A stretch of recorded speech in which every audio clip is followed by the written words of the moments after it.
Okay, good morning, everyone. Thank you, Mary, for your nice introduction words. It's my honor to be here, invited by you, and for my company to be invited to talk to you about the importance of international cooperation, which is something very prominent for our company. As you may imagine, we are a global company, and there is no global business without global cooperation.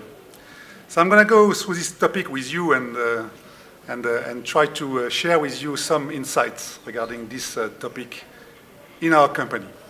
So first, why? Why international cooperation? Two maps, 19th century map, more or less, or 20th century map on the left. We come from a world that was very much, let's say, Europe, North American centric in the say mid 20th century. And the philosophy at this time was, okay, we produce there, we develop, and then we sell. And we forget, I call it sell and forget. We go in the country, we sell and go back home and restart. At this time we had more budgets, and we were living the golden era of the 60s, where the budgets were there. I think in my country, France, I can tell you that between 1960 and 1980, money was flowing from the government to develop new things, and it was an easy time, I would say, because we had enough to do what we had to do, and we were developing that. But we were between the third and the fourth revolution, and now we are the fourth revolution, and it's fair to say that budgets have shrunk a lot, and countries are now fighting for their own growth. The debt we are facing in our developed countries is increasing day after day. In France, we are 2.1 thousand billion euros. I can just, even the figure for me is difficult to remember. The US are reaching $20,000 billion of debt. And this is starting to change the way our governments can allocate money to do things. So we need to do things differently here. The growth is marginal. The growth in those countries that we call developed countries, if I may say, is now flat or slowly increasing. We will not see anymore those big growth numbers in our countries, but we see it somewhere else. We see that it's growing faster. We still in the African continent, we see two-digit growing countries still, and we will never see that again in our continent, in Europe. So it has changed, and we are in a global world now with very developed countries all around the planet, and we cannot see anymore the world as it was before, with kind of Western world centric, and the rest is the export domain. It's now multi-domestic, and if we speak of this continent, which is a continent where we have decided to invest further as Airbus, there is an intra-African market that we don't see in Europe. We are not there between what happens between South Africa, Nigeria, Namibia, Tanzania. All those countries are exchanging now, and I was in the World Economic Forum in Durban earlier this year, and I could see that there is the intra-African market is growing at 20% a year. This 20% growth figure doesn't exist in Europe anymore, wherever you see it, you look at it. So it is important to rethink completely the way we do business, taking into account the situation. Airbus is a big entity with a big footprint. So you have in yellow the country where we massively produce, or we have what we call our final assembly lines. So essentially in Europe, between France, Spain, Germany, and the UK. Also in North America, where we are producing Airbus 320s in Mobile, Alabama. And also in China, where we now have a FAL, but we produce also aircraft in China. But then we are, as you see, we have 136 nationalities in our group, 31% European, 69% non-European. So it's increasingly a group which is now international. We were called before European Aeronautic Defense and Space, EADS. That was our name until 2 years ago.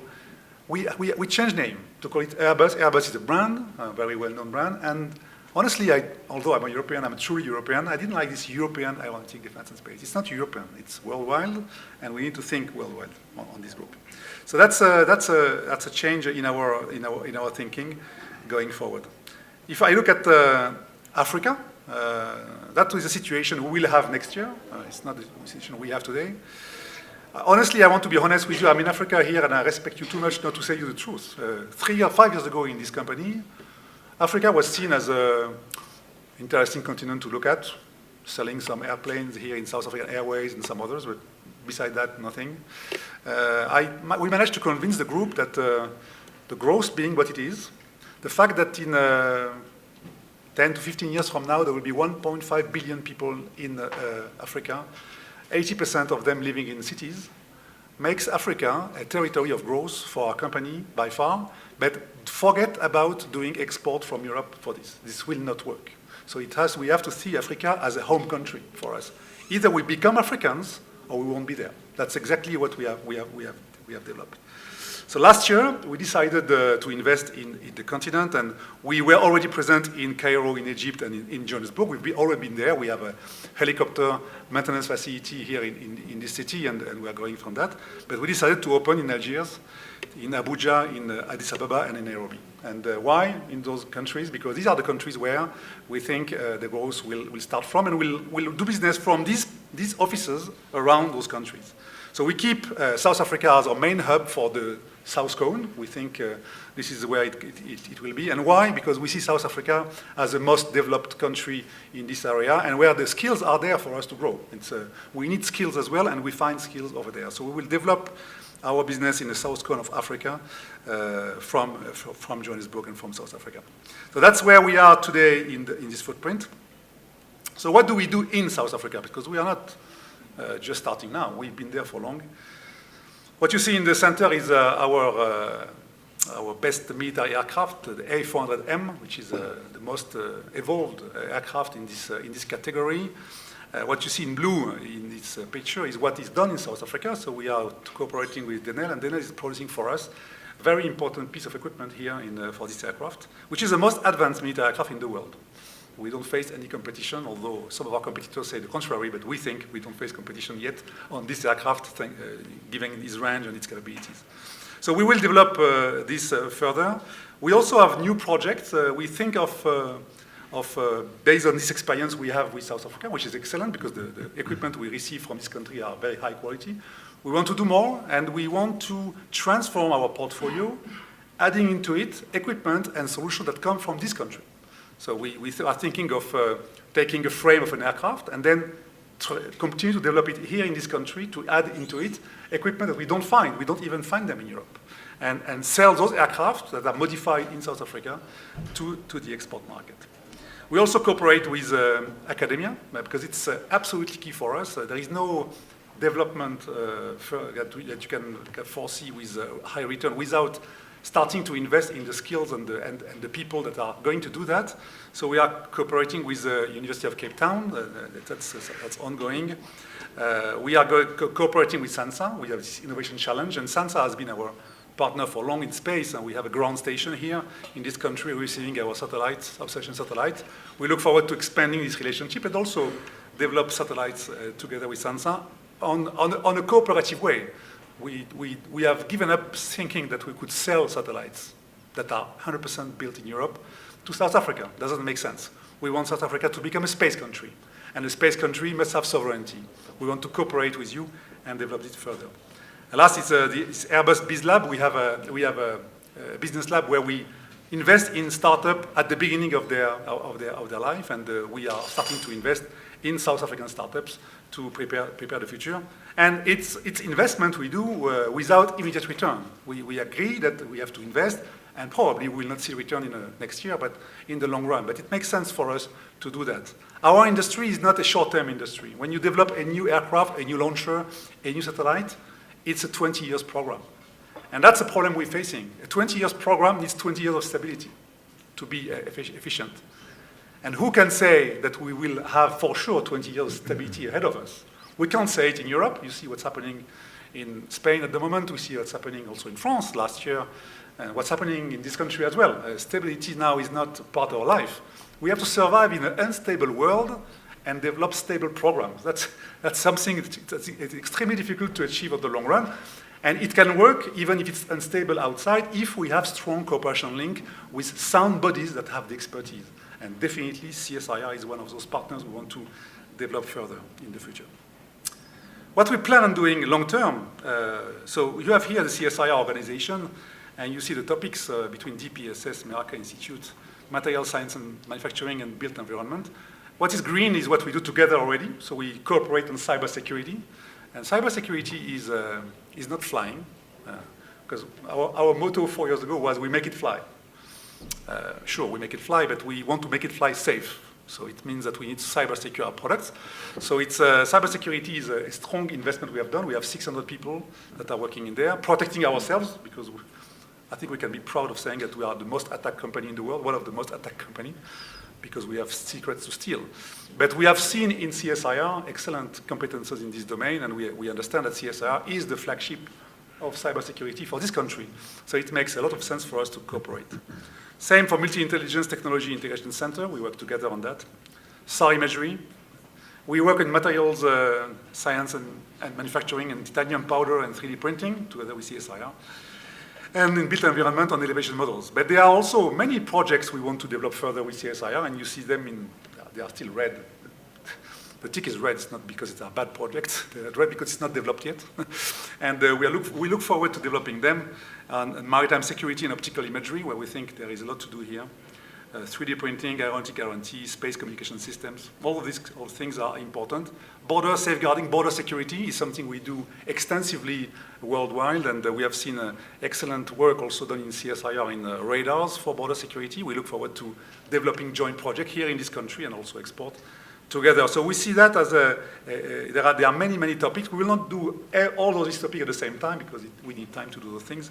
But you can count on Airbus to make all the efforts to make them possible in the short term.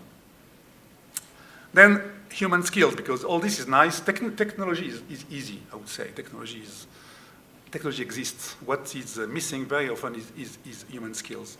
So we strongly believe in inclusion of small and medium-sized enterprise to be with us, and that's something we sometimes in the past have forgotten. With the arrogance of big groups, we think we can do everything by ourselves. But if we do that, we are missing the innovation that comes from SMEs. Those guys are inventing things without having the constraints of a big boat like we are. Certification of our services in MRO is also something we do, direct transfer of technology.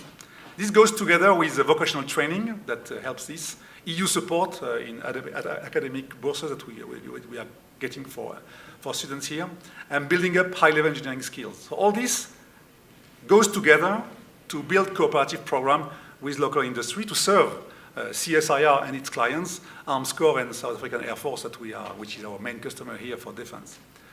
So this is the way we want to do things, but I must say that there is an environment required if we want to make it happen. All the ingredients for the success are here. We have financial institutions, we have policies that have been developed and that are adequate to us, dedicated academia. The level of academia here in this country is top class compared to what we see in other countries. And we have a capable industry. We meet them and we talk to them and work to them.